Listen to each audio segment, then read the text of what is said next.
Hello, and my name is Robbie from the Bikepackist. In this video, we're going to be telling you how to train for bikepacking. Let's go.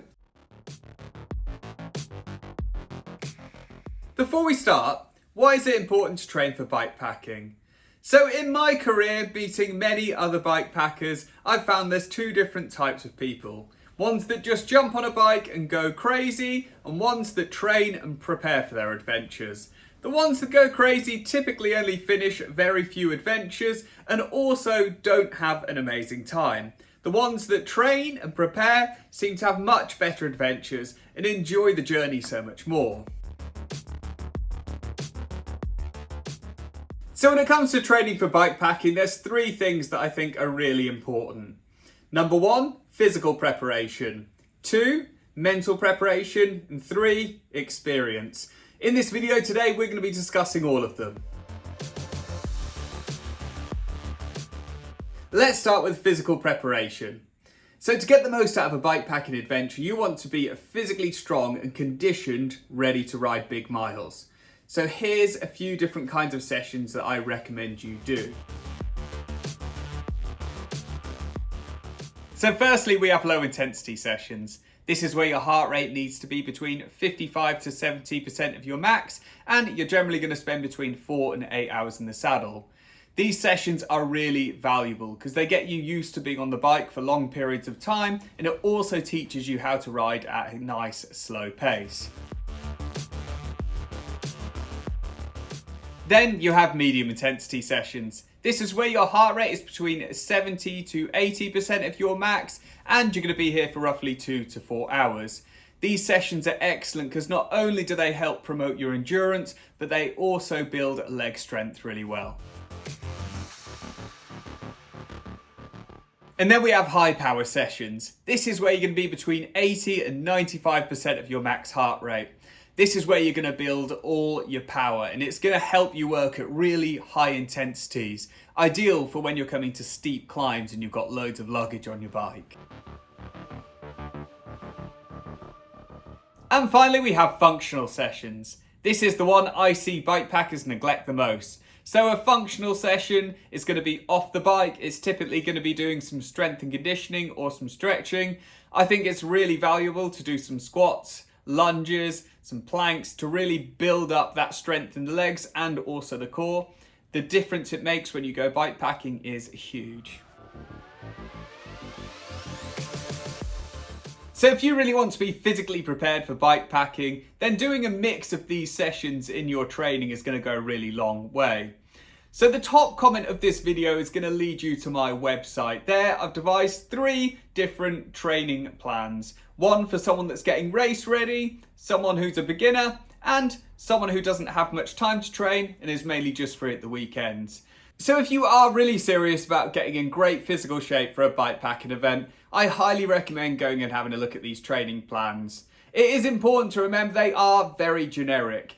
Everyone is built differently. Some of you might need to rest more to make the correct adaptations in your training. Others might need more time on the bike. So they can only be used as a rough starting point for anyone. So what about mental training?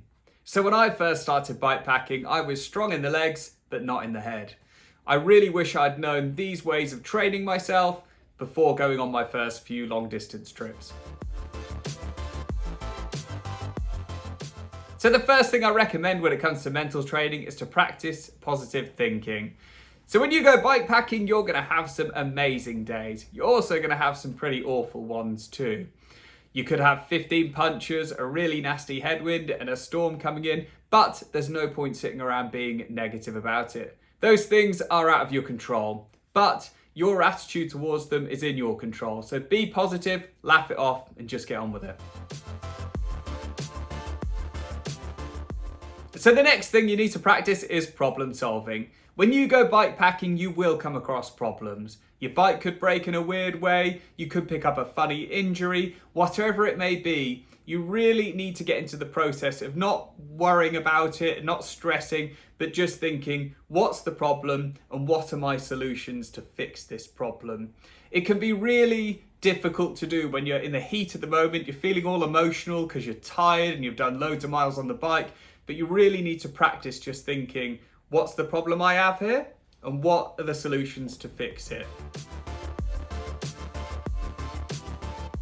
So the last thing I want to speak about when it comes to mental training is to learn how to break things down. So bikepacking isn't always easy. Some routes can be long and they can be tough. A really good way of making yourself feel a little bit better about it and conquering the challenge much smoother is to break it all down.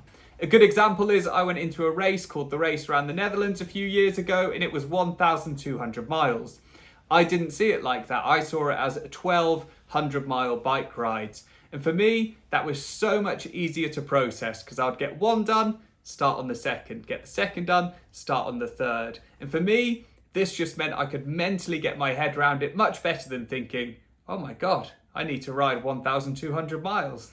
So we're halfway through this video, guys. I hope you're really enjoying it and getting some really good information. If so, make sure to subscribe to the Bikepackist YouTube channel. The more people I can get subscribed, the quicker I can grow the channel and the more content I can make. So then we come to our final section on how to train for bikepacking, building experience.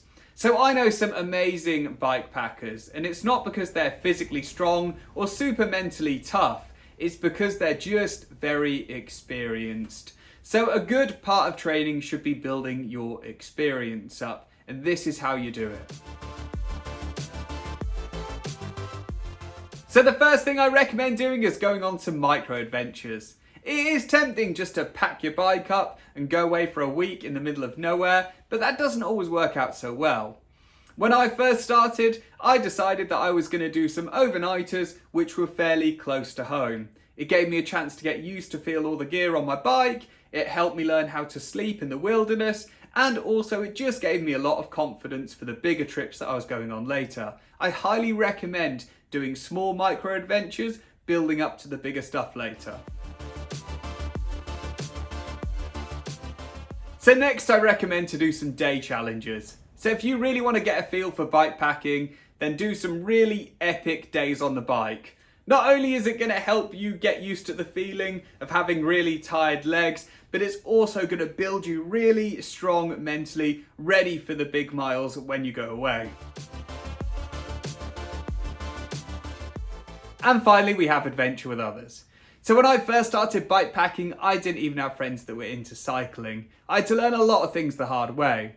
When I eventually got into the bikepacking community, I started going away with a few like-minded people. And not only did I learn some amazing things from those adventures, but their experience taught me so much. So I highly recommend, if you find a really good group of people that are into bikepacking, to go away and just go on a few adventures with them, because you will pick up so much from experienced people. So thanks for taking the time to watch this video today. If you've got any great tips for people training to go bikepacking, make sure to drop them in the comments below. Before you go, make sure to subscribe to the Bikepackist YouTube channel and check out the website bikepackist.com.